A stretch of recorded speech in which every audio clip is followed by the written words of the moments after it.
What is going on, guys? Scars here, or Brian, whatever you like to call me. And today I'm bringing you guys a very special video, which is officially my 1 year living here in the Philippines. At least as of a few days ago, February 28th, I believe, was my official 1 year. Now we're at the beginning of March. So I moved here 1 year ago, February 28th, 2024, and I have been here just over a year now, and I feel like I have learned so much since I've been here, and always still learning, of course. There's guys, expats, right, who have been here much, much longer than me and probably can provide a lot more wisdom. But I feel like that, this is kind of a great video to make, from my perspective, particularly as a younger American, 29 years old, right, living here, because the vast majority of expats you see coming to the Philippines are generally going to be close to retirement or are retired. So I think that their perspective might be a little different, from mine, especially considering I still work as well online. Of course, I don't work in the Philippines. That's the first thing I want to say, is that if you're trying to come to the Philippines to work, there is no work opportunities for you unless you have a very, very specialized skill that a lot of Filipinos are not able to do. There's so much competition for Filipinos themselves to fill in those shoes. So you as a foreigner won't have any chance there. So that's maybe one of the first things I can tell you, is if you want to come here as an expat, already have online work established. So that being said, I do feel like I have some good perspective from again, being a younger expat from America or just from the West, right, living here in Philippines. And I figured I can share some of that with you guys today. So I would say that the first obvious thing is the cost of living, right? One of my previous videos, I lived in my condo, which was probably around, around $300 a month, right? 15,000 pesos. And for most Filipinos, that would actually be considered very expensive, actually, because I think the average salary monthly is around 20 to 30K, in pesos. So if you think half of it would be towards your rent, it would be pretty difficult to survive, especially if you're alone, right? So that would be quite a challenge for many Filipinos. But for Westerners, if you have decent online work, you can, make that possible. For myself, I still felt like it was a little bit high, right? Which in comparison to the United States seems almost laughable, because, $300 for rent would be impossible in the US. I think if you were to survive off of $300 of rent in the United States, I think that would be somewhere that was very impoverished and, really not a safe area. And then again, you're not going to find, even in the ghetto areas, bad areas, $300 rent. So that was kind of one of the more striking things. So when I moved here now to this current studio apartment I live in, I only pay $7,000, which is like around $130 a month. And that seems pretty unbelievable back home, but that's the reality here, that you can, in fact, live off of that kind of rent. I would consider it more of a survival place rather than thriving, because it is a small space and it's kind of in a very local area, but very, very possible to do, right? My electricity as well is actually more than my rent, because I run air conditioning pretty much all the time. I pay over 11,000 pesos almost every month for my electricity, which is almost $200, right? So you can see some of those inequalities as well, depending on what kind of lifestyle you like to live, right? So that brings me kind of to my second point, which is the weather as well. If you're coming from a place like Florida or maybe Southern Texas, right? Or maybe even Southern California, where it's a bit more humid, a little more hot, right? I think that it'll be a little bit easier of an adjustment coming here to Philippines, but provided that here in Philippines, the weather is pretty much the same all year round, 28 to 30, 31, 32 degrees Celsius, which is, mid to upper 80s and lower 90s, right? For us imperial system people. So that was something that, for me anyways, being from South Florida, was a little bit easy to adjust to, but it can be really challenging, especially if you're used to, I would say, these kind of seasonal changes. So air conditioning may be even more important for you, depending on what kind of lifestyle you want to live. In terms of cultural differences, right, which is one of the other very obvious things that sticks out, very, very big culture difference, when it comes to, mentalities of the Filipinos versus Americans or Westerners. I've found that Filipinos, times out of 10, have been just extremely friendly, right? And actually, in fact, the only time I feel like I've had any issues with anybody here would be with maybe other foreigners or other expats, right? Whether they're, doing stupid things in public and creating public disturbances. I would say that many more times it was actually issues with other expats or other foreigners coming here. So Filipinos are extremely hospitable and friendly as long as you show them that same respect, right? They'll call you sir, ma'am, listening to you, and really just being extremely hospitable. That's something, even compared to the States, is just so completely different, because it's not like a rural versus urban situation. In the US, if you go to the rural areas, you can find very hospitable people, or some of that southern hospitality that people talk about. But here in the Philippines, Manila, Cebu, really any big city, everybody is just extremely friendly and hospitable. You're always going to have those kind of oddballs that stick out, and people who might not be as outwardly friendly, but I've never had one truly negative experience with a Filipino in a whole year that I've lived here so far. So culture-wise, very different in that sense, right? And kind of tying into that also is language and communication. The history of the United States and Philippines goes back quite a long time. And so, when you think about the mid 1900s and US education being implemented into the Philippines and how that implemented English language, and I'm sure there's more, history to it than I can really speak upon, has really made an influence on how easily you can communicate with people in this country. So because of that English education system being put into place, even today, you can be in any island on the Philippines and you can find someone who speaks English, right? So I would say that maybe in the older generations, it can be a challenge. But when we think about, people who are younger, maybe, 40s, 30s, younger, English is very easy to get around, here in this country. Comparatively to my experience living in Vietnam or in Peru, right? Much different. I would really have to either use Google Translate or learn the language in order to communicate. So that's a big advantage for anyone who wants to live an expat life here in the Philippines, is language is very possible. So when it also comes to the food in this country, guys, it's really easy to gain weight here if you're not paying attention to your food habits. There is absolutely a lot of sugar, fried food in this country, and if you're not paying attention, you can very easily gain weight, right? When it comes to the carbohydrates and, meats, pork, lechon, which is so delicious, but if you're not paying attention to what you're eating and you're just eating it because, it looks delicious and, is easy to afford, right?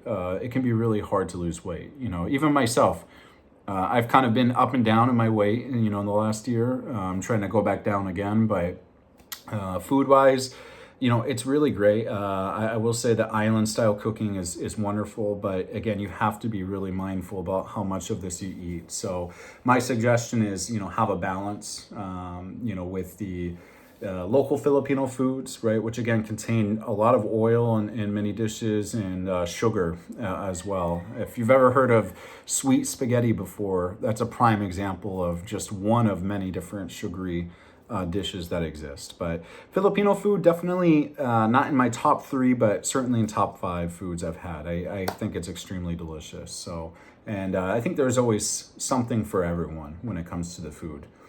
Transportation wise as well, it's really, really interesting, using pretty much all forms of public transportation here.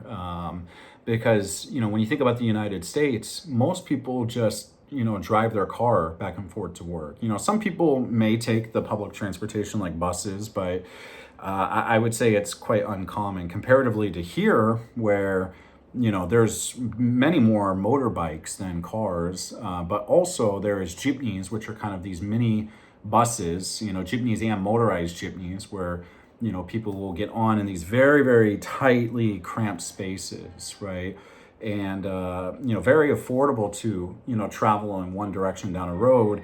But it is very difficult if you're coming from the West trying to utilize these forms of transportation, because they're very small. And especially if you're someone my size, 6'5", trying to, huddle into these jeepneys, which I'm sure some of you guys can relate to who are from the West, is a challenge. So definitely keep that in mind if you're going to use public transportation. There is great options like public buses as well that travel across the island. In fact, I have used one at least 10 to 15 times now to go travel to see my girlfriend, who is Filipina, who lives on a different part of Cebu Island. So I will often take the long distance buses back and forth. It is a bit rocky, especially if you're sitting in the back of the bus, but if you get motion sickness easily, I would suggest sitting on the front, because depending on where you're going, you may go through very, very curvy roads and mountainous roads as well. So definitely some things to consider there. But transportation is very affordable. There is also, of course, taxis in the big cities, and Grab as well, which is like our Uber in the West. So, there is options for everybody, depending on, how quickly do you need to get somewhere and how do you prioritize your traveling. So you can go through the Western, style, or truly Filipino style, depending on what your budget is. So, and social life wise, you know what? Again, going back to hospitality, Filipinos are so extremely hospitable and friendly. And so when it comes to, friendships or romantic relationships as well, it is just so easy to be able to go out and just talk to someone and not get this cold shoulder, or, if you're trying to, get a Filipina woman's number, you're not going to get this like F you, I'm not talking to you, or, again, just this cold approach, to conversations. It's really just so genuine and kind, and it's just so different from my experience back in the West, right? So I've dated around, definitely here in Philippines, I've dated quite a few women, but I've only been in a couple real relationships, and the one I'm in right now is my last, at least is the plan. So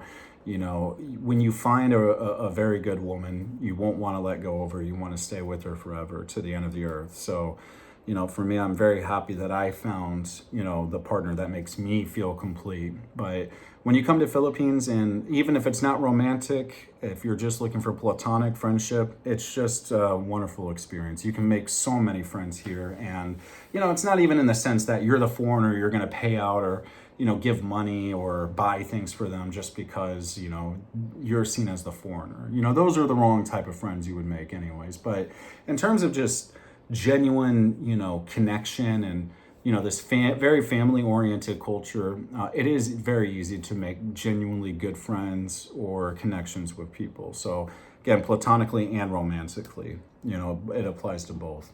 Paperwork-wise, this is maybe one of the negatives of the Philippines. If you're trying to process things such as your visa extension, or trying to open a bank account or resolve bank, transactional disputes, or you're trying to, get some kind of other, processing done, it can be a really huge nuisance, depending on what you're trying to do.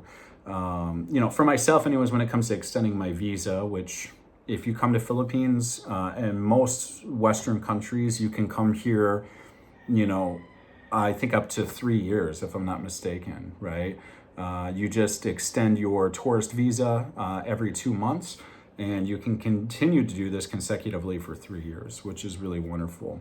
But when it comes to, how you go about doing that, where's the, Bureau of Immigration office that processes it quickly, or if you're trying to open a bank account, which bank, has less people, less queue times, that's something you have to kind of just work around. And especially if you live in big cities like here in Cebu City, you could be waiting a long time just to do one little thing. So that can be a huge nuisance. Also grocery stores as well.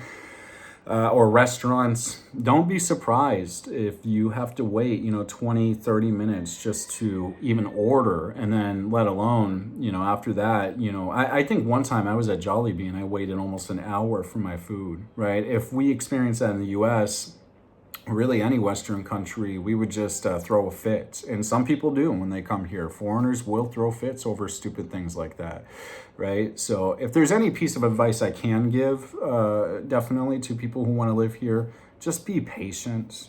Patience is really key because, when it comes to processing things, it is a very laid back culture, which, when it comes to relationships with people, it's great, because people don't take things so seriously. But when you need to get things done, that are important, they still have that same mentality in a lot of cases. And so, that means things can be slower paced. So, that will be something that will be maybe very difficult for some people to adjust to. So, but again, kind of tying into that also safety. I think that if you're coming from a country, especially like mine in the United States, you have no idea if someone's going to have a weapon of some sort, or they're just going to cause confrontation just because, why not? But when you come to a place like the Philippines, yes, there is certain regions of the Philippines you really want to be careful in, somewhere down in the southern region of Zamboanga del Norte, for example, or the Sulu Islands. You really don't want to be in this area due to terroristic threats and activity. But when it comes to the vast majority of the country, if you're just using common sense, nothing bad ever happens. At least for me, when I'm traveling outside, I never feel like I'm in danger. It can be the middle of the night and I'm kind of, just in between alleyways, and I never feel like I've been in danger. I mean, if you put yourself in a situation in which you're going to get robbed or, assaulted or whatever, then, that's a different scenario. But if you're using common sense, honestly, I feel 10 times safer in the Philippines than I do in the United States. And I think that most expats who are watching this video would generally agree, right? But again, use common sense, and again, treating people with respect. Don't create hostility. Don't become argumentative. And Filipinos, again, are just extremely friendly. I've walked through dark alleyways in the middle of the night here in Cebu City, and someone might see me come in. The only thing they say to me is, "Hey, good evening, sir. How are you?" Right? If you did the same thing in the United States, you better hope and pray that you're not going to get robbed in that moment, right? So these are, I think, major things people think about sometimes, which is, they see these destroyed or broken down homes, right? These impoverished areas, and they think, okay, I have to stay away from there. But really, they're some of the friendliest people you'll ever meet, actually. And in fact, I live in a neighborhood of people who are in these impoverished conditions. And again, I feel much safer here than I ever did back home. So common sense, and you'll have a great time.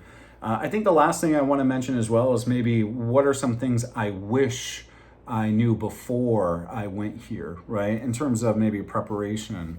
I think that something I wish I did a little bit better was planning out exactly where I wanted to live under certain conditions I wanted. Meaning, for example, did I want to live in the city center, or did I want to live more in a local area? How convenient would that have been to my job, for example, where I need internet to do my work, right? Making sure you have a stable internet connection, how to go about, getting a contract for internet, planning out your cell phone, connection as well, right? Just kind of doing a little bit of research before you get here, because some of those things I didn't fully know, how to do those things. And I wish I did that before, because it did create a lot of kind of extra work for me in the process, right? Also, I would say that I wish I had opened at least a second or third bank account before I came here, because I only came here with one debit card. And I guess you could say that's a little bit foolish, because, most of my money goes to that bank and to that debit card. And so if I lose that physical debit card, I have really no access to my money, right? So that is a risk that I have taken for over a year. Luckily, nothing has happened, but one of my other pieces of advice is if you're going to come here and live here, have at least 2 or 3 different ways to access your money. You know, if something bad happens to your card, you lose it or it gets stolen, make sure you have a way to cancel it and get a new one. Because if not, that's going to be a really bad situation to be in. And also just, I think as a side note, you know, learn a little bit of the local language as well. I know we talked about, you know, being able to use English, but, you know, the Philippines is also made up of many different regions, you know, including many different dialects. And I think that, you know, out of cultural respect, you know, I think it's great to learn, you know, especially if you're going to meet, you know, your spouse's family, provided that you get in a relationship with a Filipina here in this country. I'm here in Cebu, so in Cebu they speak Bisaya, but my Bisaya is not very good. Wala kasabo Bisaya, so I don't understand Bisaya, but I am going to practice. So I hope that you know, maybe some of these things were helpful for you guys who are thinking about coming here to the Philippines. I know it was a long video, but you know, 1 year of being here and trying to shorten it in 20 minutes really doesn't do any justice for all the amazing experiences I've had here. And I'm sure there's things I'm gonna, you know, think about after the video is over that I wish I included. But if you guys have any questions, right, or if I left out anything that might be of importance to you, please feel free to leave your question in the comment below. I would absolutely love to give more advice, you know, regarding anything in the country. You know, and again, being a younger American expat living here now for a year has just been something that I'll be so happy to, you know that I've done and experienced, because yes, I eventually will go back to the US and get a career going, but I really do see myself retiring here in the future. And I see why so many guys do retire here. You know, it's just a wonderful country, very laid back, hospitable. And I promise you, if you have the means, you know, to come here, absolutely take advantage of it. I really would. So anyways, I hope you guys enjoyed the video. Again, if you have any questions, leave it down in the comment section below. Make sure you like the video, subscribe if you're new, and I will see you guys in the next video. Peace.